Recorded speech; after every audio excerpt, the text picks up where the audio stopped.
She once made all of Hollywood hold its breath with those deep, smoldering eyes and a timeless, elegant presence.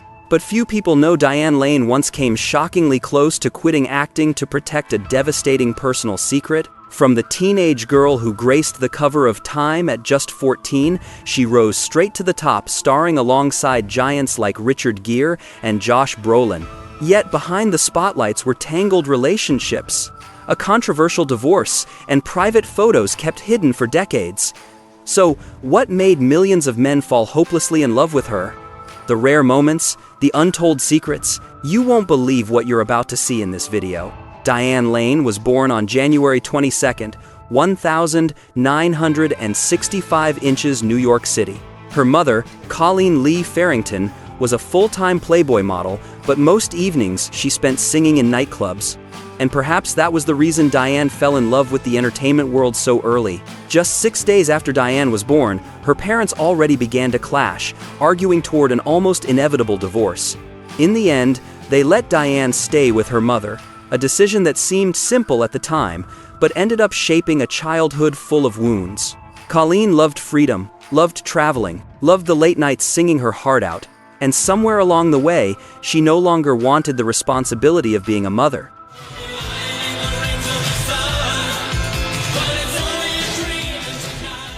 Diane was abandoned when her mother decided to leave New York and travel to Georgia. With no other choice, the little girl went to live with her father, a quiet, soft-spoken man, but incredibly patient. In 1971, at just 6 years old, Diane stepped onto the stage for the first time in the play media. It wasn't just an experiment, it was a moment of destiny. This tiny girl stood between worn stage backdrops, yet her eyes shone with a proud, steady light, as if the stage was the only place where she truly felt safe. She later appeared in The Cherry Orchard, directed by Joseph Papp, standing beside names the world deeply respected: Meryl Streep, Irene Worth. What's surprising is that Diane didn't become famous because of the roles she accepted, but because of the one she turned down. At just 13, she dared to reject a project that would have paired her with the legendary Laurence Olivier, something almost unimaginable. But Diane did it, and Olivier wasn't angry, he was thrilled. He called her the next Grace Kelly, a prophecy that sent shockwaves through Hollywood. Soon after, Diane appeared on the covers of major magazines, becoming a new symbol of the child prodigy actress, believed to be the next heir to Hollywood's silver screen legends.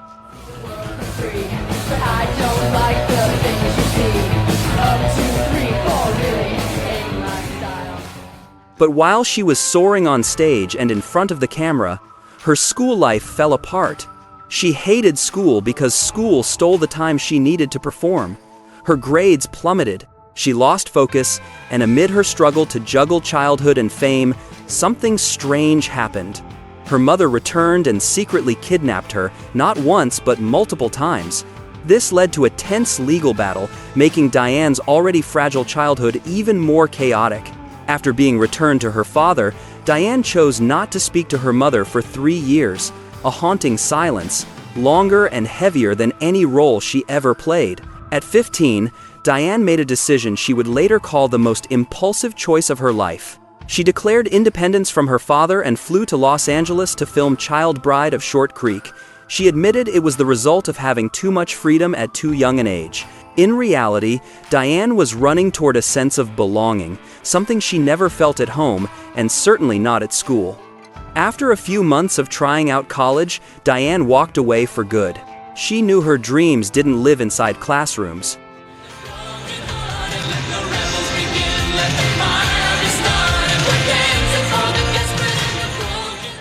In the early years of her career, she appeared in several films such as Touched by Love, Cattle Annie and Little Britches, Six Pack, and especially Ladies and Gentlemen, The Fabulous Stains. These roles weren't blockbusters, but they were enough to make Diane a name to watch, a young actress who refused to stay in her comfort zone.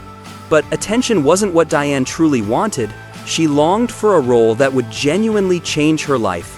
She craved a breakthrough, a chance to shed the label of child prodigy and emerge as a fully grown artist, respected for her craft and her own hard-earned talent. The turning point in her career came from 2 film adaptations of S.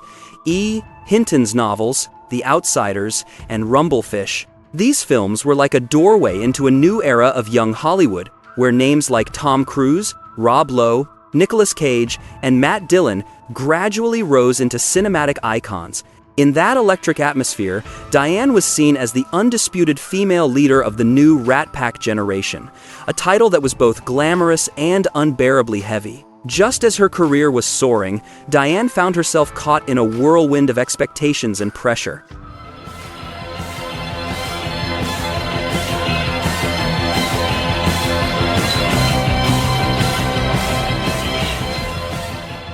Every contract came her way, every door seemed wide open, and she was forced to choose. She turned down a long list of projects to focus all her energy on Streets of Fire and The Cotton Club, two films she believed would take her to the next level. But life rarely follows perfect plans.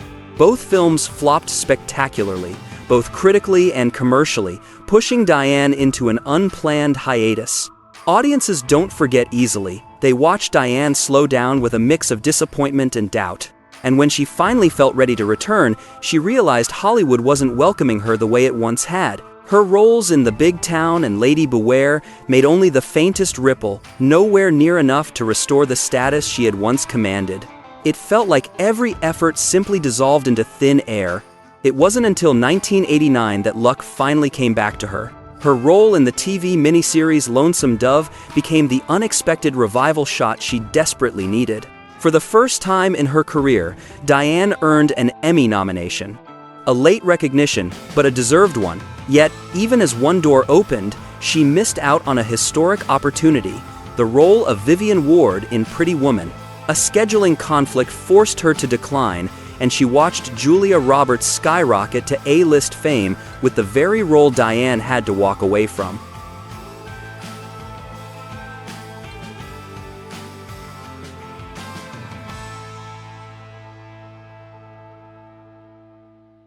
By the late 90s, Diane was rebuilding her career step by step.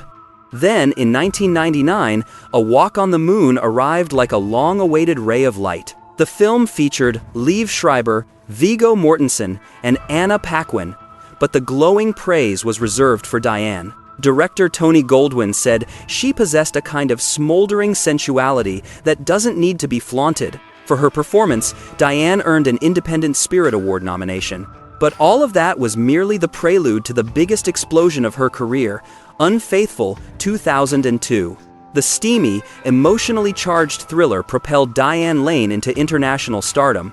Not only was it a box office hit, but it also earned her a wave of prestigious nominations: the Oscars, Golden Globes, the SAG Awards. Few people know the psychological toll the film took on her. Diane had to reshoot several intimate scenes, not because of technical issues, but because the emotional realism needed to be raw and unfiltered. The mental strain exhausted her, and she later admitted that those scenes cost her far more than audiences would ever see. The success of Unfaithful was a double-edged sword. It lifted her to new heights, but it also boxed her into the archetype of the tormented, lost woman.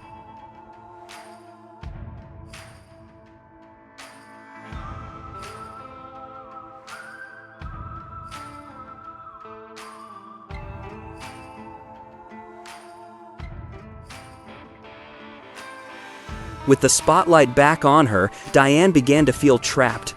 She once said that if Hollywood didn't offer her sharper, more layered roles, she'd be ready to walk away from the industry. And even though she was tired of being typecast, Diane still accepted Secretariat, 2010, a warm-hearted Disney film about the determined woman behind the legendary racehorse Penny Chenery. It wasn't a blockbuster or a career-defining turn, but it was a role that helped Diane reconnect with her femininity, resilience, and inner calm. A more recent success came with the 2011 HBO film Cinema Verite, a project that recreated the behind-the-scenes reality of America's first true reality show, An American Family.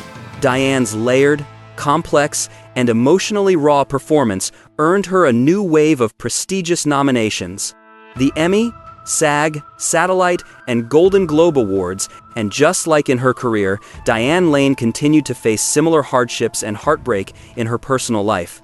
Throughout those years, she seemed constantly trapped between two extremes. Either she gave her heart to men who didn't truly love her, or the ones who did love her carried hidden motives, shadows she could never quite grasp. Though she married only twice, Diane Lane was frequently pulled into swirling rumors and speculation, romantically linked to many of Hollywood's biggest names.